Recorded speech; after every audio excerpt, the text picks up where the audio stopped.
ہم کیوں بنے, ہمیں کیوں پیدا کیا گیا, میری اور آپ کی زندگی کے لیے اس سوال کی سب سے زیادہ حیثیت ہے. مجھے اور آپ کو کیوں بنایا گیا, اس سوال کا جواب ہم خود عقل سے تلاش کر سکتے ہیں؟ بولو, نہیں کر سکتے.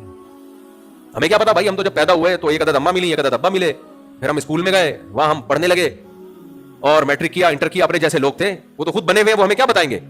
اللہ نے پیغمبروں کو بھیجا اور پیغمبروں کے ذریعے یہ کہلوایا کہ انسانوں کو بتا دو کہ میں نے تمہیں کیوں پیدا کیا ہے. روٹی کمانا تمہاری ضرورت ہے, تمہارا مقصد نہیں ہے. کاروبار کرنا, بزنس کرنا, صحت کا خیال کرنا, یہ سب کی سب چیزیں تمہاری ضرورت ہے, تمہارا مقصد حیات یہ سب کی سب چیزیں نہیں ہے. اسی طرح شادی کرنا, بچے پیدا کرنا, خاندان آباد کرنا, یہ سب تمہاری ضرورتیں ہیں, تمہارا مقصد حیات نہیں ہے.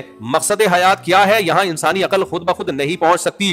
اس کے لیے ہمیں اس کا سہارا لینا پڑتا ہے جس نے ہمیں پیدا کیا. جو کریٹر ہے, جو بنانے والا ہے, وہ بتائے گا کہ میں نے کیوں بنایا. جب بھی کوئی مشینری ہمارے سامنے آتی ہے جو عجیب و غریب ہو, ہم نے پہلے کبھی اس کو نہ دیکھا ہو کہ یہ کس مقصد میں استعمال ہوتی ہے, تو ہم بنانے والے سے رابطہ کرتے ہیں کہ اس کو کیوں بنایا گیا. مثال کے طور پر مجھے ایک بات بتاؤ, اب تو ہم موبائلوں کا استعمال کر رہے ہیں, جب موبائل دنیا میں نہیں تھے اور اچانک کسی نے کسی کے سامنے آئی فون کا ڈبہ لا کے رکھ دیا, آئی فون رکھ دیا, اس کو سمجھ میں آئے گا یہ کس مقصد کے لیے ہے؟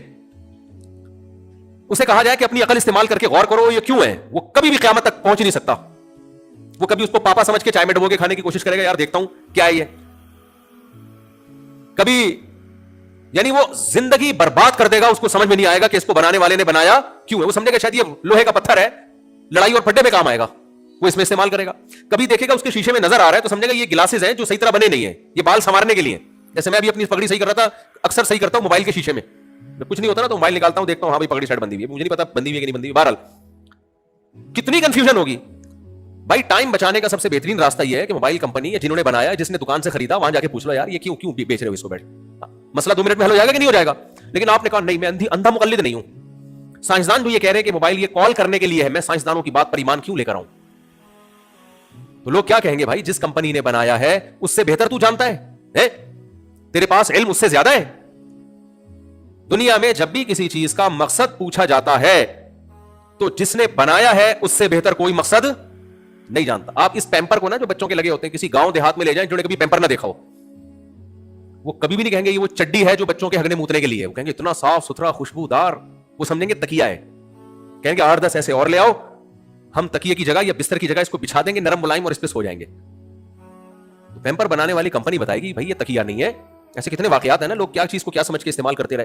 جب افغانستان میں جنگ شروع ہوئی نا شروع میں, تو انہوں نے یہ میزائل نہیں دیکھے تھے, تو رشیا کے جب میزائل آ کے گرتے تھے تو جو گاؤں دیہات کے لوگ ہیں ان کو نہیں پتا تھا یہ کیا ہے. تو کہیں چلتے ہوئے کوئی کھوکا نظر آیا, وہ اس کو گلاس کے طور پر لسی ڈال کے اس میں کھوکے میں پی رہے ہوتے تھے. میرے بھائی موبائل سے زیادہ پیچیدہ مشین انسان کی ہے, موٹر کار سے زیادہ پیچیدہ مشین بولو انسان کی ہے, ہوائی جہاز سے پیچیدہ مشین اس انسان کی ہے جس نے ہوائی جہاز کو بنایا, روبوٹ سے زیادہ پیچیدہ مشین اس سائنٹسٹ کی ہے جس نے اس روبوٹ کو ایجاد کیا, خلائی سیاروں سے زیادہ پیچیدہ مشین اس دماغ کی ہے جس نے یہ سیارے ایجاد کیے. سب سے زیادہ اس کائنات میں جو پیچیدہ ترین مخلوق ہے وہ کون سی ہے؟ انسان, جس کا دماغ انتہائی ذہین. لقد خلقنا الانسان فی احسن تقویم, سب سے بہترین انداز میں کسی مخلوق کو اگر ڈیزائن کیا گیا ہے اس مخلوق کا نام کیا ہے؟ انسان. اب آپ مجھے ایک بات بتاؤ, کیا اس کا کوئی پرپز نہیں ہوگا اس کو پیدا کرنے کا ہے؟ اس کو بنانے والے نے بنا کے چھوڑ دیا جو مرضی کر بھائی تو. عقل مند انسان وہی ہے. اب آپ غیر مسلموں سے پوچھو ہم کیوں بنے, کوئی جواب نہیں ہے ان کے پاس. تو عقل مندی کا تقاضا یہ ہے کہ اپنا ٹائم بچایا جائے, زندگی کو برباد نہ کیا جائے. بنانے والے سے پوچھا جائے کہ اے بنانے والے تو نے ہمیں کیوں بنایا, تو نے ہمیں بولو کیوں بنایا. بنانے والا کہتا ہے کہ میں خود براہ راست بندوں سے رابطہ نہیں کرتا, میں اپنے نمائندے بھیجتا ہوں جن کو پیغمبر کہا جاتا ہے, اور ان کی پیغمبروں کی ایک طویل فہرست ہے. عیسیٰ علیہ السلام, موسیٰ علیہ السلام, داؤد علیہ السلام, سلیمان علیہ السلام, یوسف علیہ السلام, ابراہیم علیہ السلام, اسحاق علیہ السلام, اور یہ تمام آسمانی مذاہب ان پیغمبروں پر متفق ہیں. پھر آخر میں محمد صلی اللہ علیہ وسلم, لا نفرق بین احد من رسلی, اللہ کہتے ہیں سب کی تعلیمات بیسک تعلیمات سیم ہے. وہ سب کی تعلیمات کا خلاصہ کیا ہے کہ بھائی انسان بنا ہے اللہ کی عبادت کے لیے, اللہ کو پہچاننے کے لیے. قرآن میں مختلف الفاظ استعمال کیے گئے ہیں کہ انسان کو کیوں بنایا گیا. ایک جگہ اللہ نے کہا میں نے انسان کو بنایا تاکہ میری عبادت کرے. ایک جگہ اللہ نے کہا کہ میں نے انسان کو بنایا لیبلوکم ایکم احسن عملا, میں دیکھنا چاہتا ہوں اچھا عمل کون کرتا ہے. ایک جگہ اللہ نے فرمایا اما شاکرا و اما کفورا, نبتلیہ فجعلناہ سمیعا بصیرا، میں دیکھنا چاہتا ہوں یہ شکر گزار بنتا ہے یا ناشکرا بنتا ہے. اب ایک ہی اللہ تین مختلف دعوے کر رہا ہے. ایک جگہ کہہ رہا ہے میں نے اس لیے بنایا، عبادت کرتے ہو کہ نہیں کرتے. ایک جگہ کہہ رہا ہے کہ میں نے اس لیے بنایا کہ تم شکر گزار ہو یا ناشکرے ہو.